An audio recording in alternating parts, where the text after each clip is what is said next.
When Adult Swim released the first two episodes of Blade Runner Black Lotus, I made a video, albeit brief, defending the show. I more than admitted that the show had some serious flaws, but I argued that the show had a great deal of potential despite them.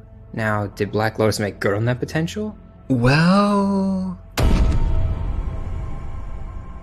Black Lotus is about a replicant named Elle who winds up in Los Angeles, where she has to sort out her memories of the past so she may hunt down the people responsible for the tragedies inflicted upon her. This role is filled by actress Jessica Henwick, who you might know from the hit series Game of Thrones or the not-so-popular Matrix Resurrections. It's kind of funny, actually. Despite the fact that Henwick is generally a good actress, that film is widely regarded as soulless, and that's exactly the kind of performance Henwick delivers here. Again, she's generally a good actress. I've personally only seen her in Marvel's The Defenders, but she really stood out in that show. Here, though... I don't have money. What's a replicant? Why do you like cats? They're cute and fluffy. Like, obviously I can't speak for everyone watching this show, but that just sounds fake to me. Which is detrimental to the idea that she, a replicant, is just as human as us, if you think about it. And it's not just her. Every character in this show, save Joseph and Wallace Jr., have the blandest voices bringing them to life. If you can even call it that. This wouldn't be the worst thing in the world if the animation made up for this lack of passion, but no. Like, in all fairness, the fight scenes in the show are freaking legit, but when the guns are holstered and the swords are sheathed, the characters look like freaking mannequins. And when they do make these mannequins expressive, they greatly overcompensate, which just makes the character models look dumb. Act normal, Jay. Ironic. Moments like the two I just showed completely kill the immersion into the world of Blade Runner, which is one of the few things the show actually does well. The music, the street vendors, the neon signs, and the large dark buildings with single small elevators. This world, despite its lack of quality character models, genuinely feels like Blade Runner, which begs the all-important question. What is the significance of Elle's story to Blade Runner? Or more simply put, why are we watching this show? Well, remember Wallace from 2049? He's hard at work here trying to design the advanced replicants we see down the road. And given that Elle is his most advanced replicant yet, he manipulates her into clearing the board for him, allowing Wallace to take over his father's company. But we aren't aware of that from the get-go. At first, the story is painted solely as a wronged replicant's journey for revenge. Elle scours the city in hopes of finding the criminals in her memories, then successfully kills them off with the help of her former Blade Runner friend Joseph, who actually has a pretty cool backstory, and is very important to the plot, unlike the almost pointless character Officer Davis. Like, seriously, Officer Davis is completely useless. She does so much over the course of the season and so much time is spent following her, but I legitimately can't think of one thing she did to significantly impact Elle. She's just sort of there. But anyways, I'm getting off track. Where was I? Oh right, Elle.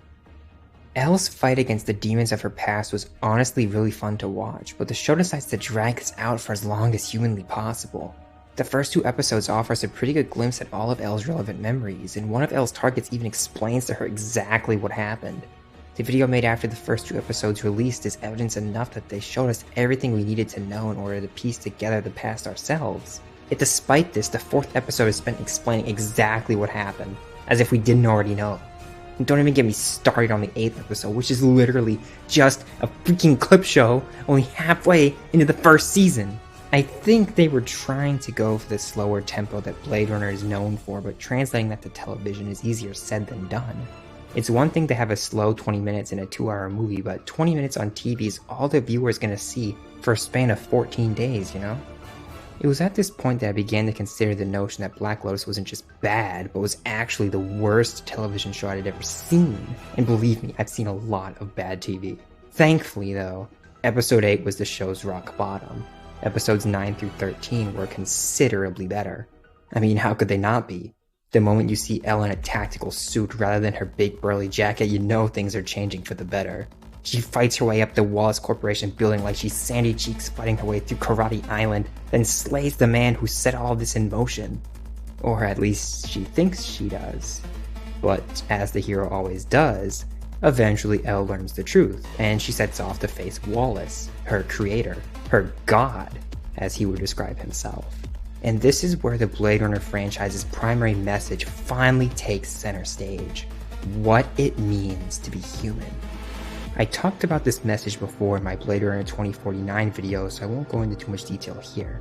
But I really appreciate the fact that Black Lotus stays true to the film's answer to that question. Choice. Choice begets free will, which is the core of one's soul, the essence of humanity. The fact that Elle cannot kill Wallace makes it seem like everything she's done really was of Wallace's design rather than hers, but her choice to try anyways, her decision to cut his eyes is proof that replicants are just as human as us. And like I said, it's one's soul that is the essence of one's humanity, a fact that makes me appreciate Joseph's dying words all the more.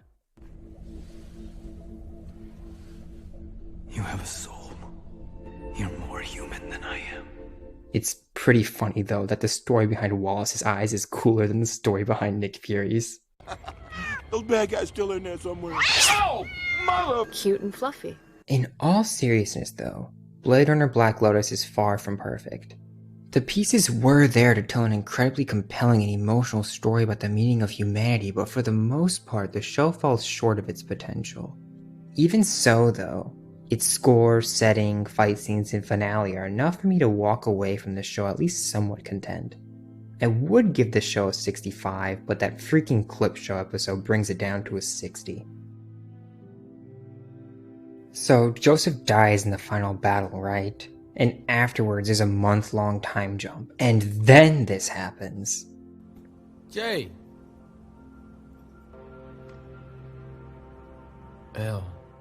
It took Badger an entire freaking month to go check up on his friend after everything that went down. You know what? To heck with it. I'm giving the show a 65 after all. That is just too funny. Just please, Adult Swim, please don't make a season 2. Not only does it not deserve it, but in all honesty, I really do like the ending the way it is now. And speaking of endings...